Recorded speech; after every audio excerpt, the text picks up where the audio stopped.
Bonjour à tous, aujourd'hui une petite vidéo où je vais essayer de vous présenter quelques petits conseils, astuces ou bonnes pratiques afin d'aborder cette crise sanitaire de la façon la plus sereine possible. Tout d'abord, je vais me présenter, je m'appelle Thomas, je suis logisticien dans l'humanitaire pour une organisation médicale et j'ai eu la chance de pouvoir être formé ou travailler dans différents contextes hospitaliers comme par exemple la crise Ebola. Tout ça, ça m'a permis d'acquérir des petits réflexes d'hygiène que j'aimerais partager avec vous. Et je tiens aussi à signaler que tout ce que je vais développer par la suite, c'est sur une initiative strictement personnelle et ça n'engage que moi. Je suis pas médecin et je m'engagerai sur aucun aspect médical. Alors en collaboration avec Laurence, que j'aimerais remercier par ailleurs, je vais essayer de traiter les questions qui sont revenues le plus. La première a été est-ce que je dois rentrer en France ou rester ? Du coup, pour ce topic, j'aimerais tout d'abord évoquer que ce choix est propre à chacun. Je pourrais en aucun cas vous influencer ou vous obliger. J'aimerais juste ouvrir quelques pistes de réflexion qui peut-être vous aideront dans votre choix. Donc tout d'abord, quels sont les premiers facteurs que vous prendriez en compte pour partir ou rester ? Pour moi, ça peut être des facteurs financiers, émotionnels, matériels. Je m'explique, par exemple, vous avez un appartement, vous avez un travail que vous pouvez faire en distance. Est-ce que ça vaut le coup de voyager, de vous mettre en danger et par la suite contaminer d'autres personnes? Après, je comprends qu'en cette période, le facteur émotionnel soit très important. On a tous un peu peur, on aimerait tous être auprès de nos proches, mais posez-vous la question, essayez de prendre le choix le plus raisonnable possible. Néanmoins, pour toutes les personnes qui auront pris la décision de rentrer, je pourrais vous donner quelques petites astuces. Moi aussi, j'ai pris l'avion il y a quelques semaines pour pouvoir partir en mission. Donc du coup, pour moi, le maître mot, c'est la préparation. Et on essaie de rentrer en contact avec le moins de choses possible. Donc ça veut dire bien préparer tous les objets qu'on va avoir à utiliser durant ce voyage. Ça peut être passeport, billets d'avion, etc. Bien sûr, les gens qui ont des masques, des gants, du gel hydroalcoolique, utilisez-les.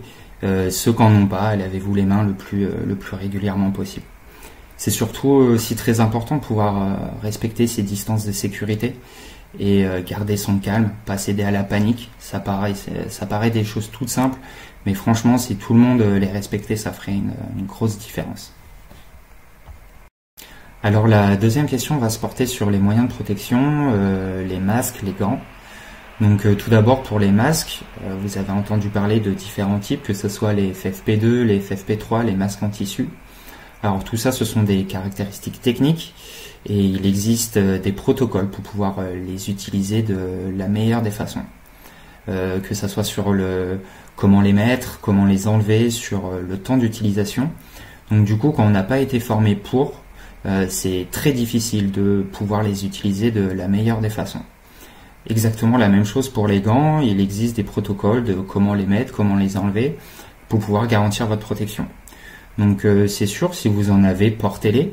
Maintenant, si vous en avez dans un nombre réduit, je pense que ça serait plutôt judicieux de les garder si vous contractez les symptômes pour pouvoir vous protéger vous et aussi protéger les autres. Alors le troisième topic, il va se porter sur la vie quotidienne, la routine. Je vais essayer d'être le plus court et le plus précis possible, même si je pense que sur ce sujet, on pourra en parler pendant des heures. Encore une fois, mes petits conseils, ils vont être simples, et ils vont peut-être vous paraître évidents, mais croyez-moi, ça peut avoir un impact. Alors tout d'abord, essayez de garder un rythme de vie le plus proche possible de votre rythme habituel. Mangez équilibré, dormez au moins 8 heures et gardez une activité physique. La nourriture, le fait de bien manger, ça va vous aider à garder une stabilité émotionnelle.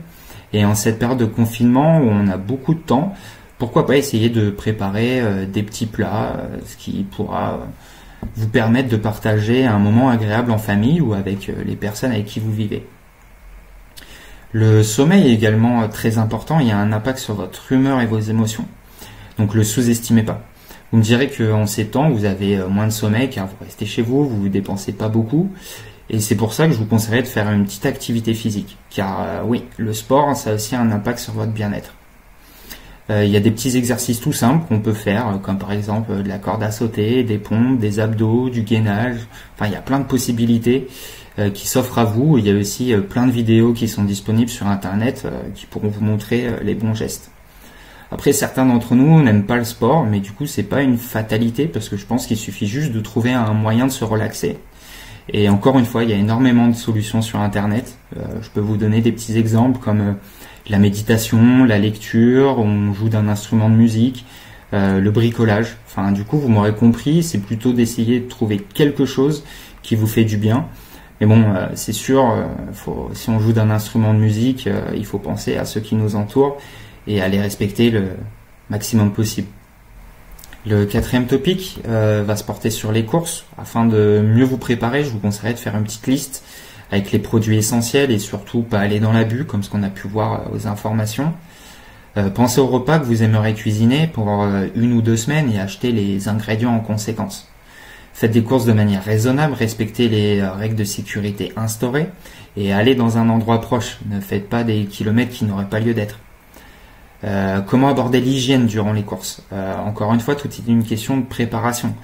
Allez à l'essentiel, touchez les produits que vous avez besoin, et si vous avez des gants, portez-les. Si vous n'en avez pas, lavez-vous les mains une fois que c'est fini.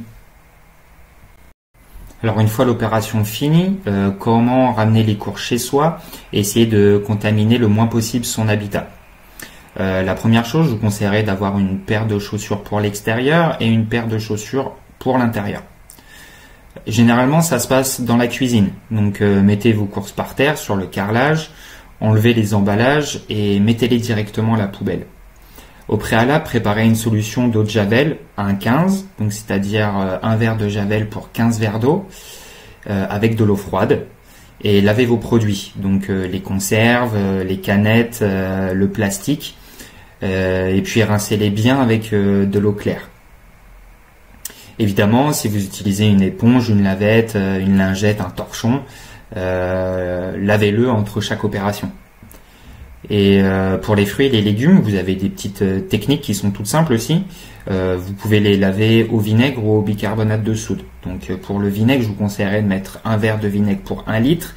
Et pour le bicarbonate, vous pouvez utiliser une cuillère à soupe pour 1 litre. Laissez tremper 10 minutes et rincez bien à l'eau claire. Une fois l'opération finie, passez un petit coup de serpillière avec votre eau de javel, donc 1,15, sur le plan de travail, sur le sol, et ça diminuera grandement les risques de contamination de votre environnement. De plus, essayez de nettoyer votre habitat régulièrement, au moins 3-4 fois par semaine. Donc toujours la même chose, l'eau de javel 1,15, vous passez un coup de serpillière un peu partout, vous laissez agir 10 minutes et vous rincez à l'eau claire. Cette dilution est valable pour l'eau de javel qu'on trouve normalement en commerce, donc c'est-à-dire 2,6% de principe actif à l'intérieur. Le principe actif est du chlore ou du Ca. La même chose sur la gestion des déchets. Normalement, le tri, ça devrait être une habitude, mais en cette période de crise sanitaire, ça a encore plus de sens. On trie ses déchets et on est raisonnable. On attend que notre poubelle soit pleine avant de la jeter. Ça paraît évident, mais essentiel. Alors maintenant, je vais passer sur la vie en colocation où les jeunes filles opèrent. C'est toujours un challenge de vivre en communauté. Pour moi, la règle d'or, c'est la communication. Parlez-vous, essayez d'instaurer des règles simples de vie qui sont pas contraignantes, mais qui permettront à tous de pouvoir vivre ce confinement de la manière la plus agréable possible. Essayez de passer du temps ensemble, mais aussi garder votre espace personnel, c'est très important. Et qui sait, ça permettra peut-être de mieux connaître les personnes et de créer des liens. Encore une fois, ce sont des pistes de réflexion, et ça n'engage que vous et votre bon sens. Pour les colocs, moi-même je vis en colocation. Pourquoi pas identifier une personne pour aller faire des courses pour tout le monde et cuisiner tous ensemble, bien sûr en respectant les règles d'hygiène que j'ai expliquées un petit peu plus haut.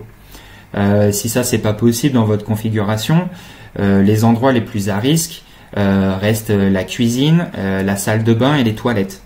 Après qu'une personne ait fini son activité dans l'une des 2 pièces, après son passage, et il faut désinfecter. Donc encore une fois, l'eau de javel 1,15.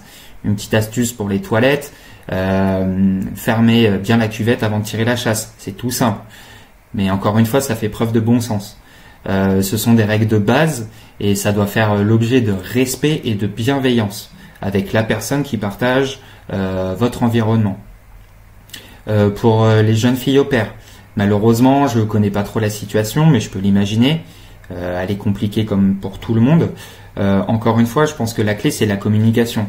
Pour ces personnes qui sont dans cette situation, je vous conseillerais de communiquer avec votre famille et de partager vos inquiétudes sur le fait sur quoi vous êtes à l'aise et sur quoi vous n'êtes pas à l'aise. Qu'est-ce que vous acceptez de faire ou pas. Je vous conseillerais aussi de garder contact avec votre propre famille et vos amis le plus régulièrement possible. Tout ça, ça va pouvoir être un lien psychologique et émotionnel qui vous permettront peut-être de pouvoir passer cette période le plus facilement possible. Pour finir, nous sommes tous dans la même situation. Le stress, l'angoisse est à un niveau important, donc essayez de relativiser, de rester courtois envers les uns et les autres. Beaucoup veulent aider et nous avons tous notre spécialisation. Alors essayez de trouver comment vous pouvez les mettre à profit pour le bien de tous. Je le dirai jamais assez, mais respectez le confinement, sortez que pour des cas nécessaires. Respectez les règles d'hygiène, les distances de sécurité et lavez-vous les mains.